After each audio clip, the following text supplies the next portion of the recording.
Good morning दोस्तों। आज हम फिर से लाए हैं आप लोग के पास, आप लोग के लिए सब्जेक्ट वर्ब एग्रीमेंट का एक नया वीडियो। ठीक है, पिछले वीडियो में हम लोग पढ़े थे कि किस तरह से सिंगुलर सब्जेक्ट के साथ सिंगुलर वर्ब और प्लूरल सब्जेक्ट के साथ प्लूरल वर्ब का प्रयोग करते हैं। तो उसका 5 नंबर नियम आप लोग के साथ है, 5 नंबर रूल लेकर आए हैं। एक बार देखिएगा, बहुत बिजोड़ है, समझ में आ जाएगा। ठीक है, सब लोग सामने देखेंगे। कह रहा है कि यदि किसी सेंटेंस माने वाक्य में, ठीक है, यदि किसी सेंटेंस का सब्जेक्ट एज वेल एज, ध्यान से देखिएगा, यदि किसी सेंटेंस का subject as well as, along with, together with and not, like, unlike, including, excluding, but, except या बिसाइड के साथ जुड़ा रहे। ठीक है, ज्वाइंट यानी जुड़ा रहे। ठीक है, तो वर्ब जो है पहले वर्ड के अनुसार, वर्ब जो है पहले वर्ड के अनुसार प्रयुक्त होता है कि सिंगुलर होगा कि प्लूरल होगा। जैसे सबसे पहले दिया है ही, देखिए ये सेंटेंस में पहला वर्ड है, पहला सब्जेक्ट है, सब्जेक्ट ही है, और इसके साथ क्या जुड़ा हुआ, एज वेल एज। यहाँ बताया है कि एज वेल एज जुड़ा रहे, है ना। तो सेकंड सब्जेक्ट सेकंड वर्ड के साथ नहीं, फर्स्ट के साथ जो है जो लगेगा उसके अनुसार वर्ब यूज होता है। तो देखिए he as well as his children, यहाँ चिल्ड्रेन जो है प्लूरल है। ठीक है, बहुत सारे बच्चे हैं, लेकिन यहाँ प्लूरल होना चाहिए, लेकिन किसके साथ लगेगा, ही के साथ है, इज लगेगा। समझ में आया। एक और देखिए, जैसे I as well as they am ready to go to there, मैं उन लोगों के जैसा तैयार हूँ वहाँ जाने के लिए। तो देखिए यहाँ पे आई है और यहाँ दे है, दे के अनुसार यहाँ एम आर लगना चाहिए, लेकिन नहीं, ये आर नहीं लगेगा। ये किसके अनुसार लगेगा, सब्जेक्ट के पहले जो है वर्ड जो पहला यूज हुआ है सब्जेक्ट उसके साथ होगा, क्योंकि इसके साथ क्या जुड़ा हुआ है, एज वेल एज जुड़ा हुआ है। तो I as well as they, यहाँ आर नहीं एम लगेगा आई के साथ, am ready to go there. समझ में आया। उसी तरह से all the players, players plural है, with the captain, captain singular है, आर लगा हुआ है, क्यों, क्योंकि ऑल द प्लेयर्स के अनुसार लगा है। ऑल द प्लेयर्स के अनुसार यहाँ क्या होगा, आर लगेगा।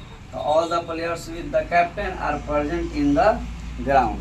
समझे। एक और है, जैसे he and I, he and not I, वह और ना ही मैं, हैज डन इट, इसको पूरा कर सकेंगे। ठीक है, पूरा कर सकते हैं।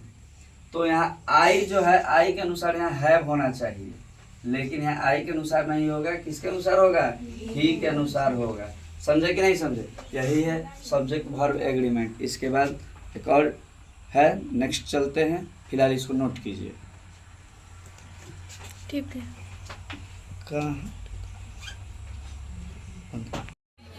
देखिए 6 नंबर कह रहा है कि यदि, सुनिए ध्यान से, सब्जेक्ट वर्ब एग्रीमेंट का 6 रूल कह रहा है कि यदि किसी सेंटेंस के सब्जेक्ट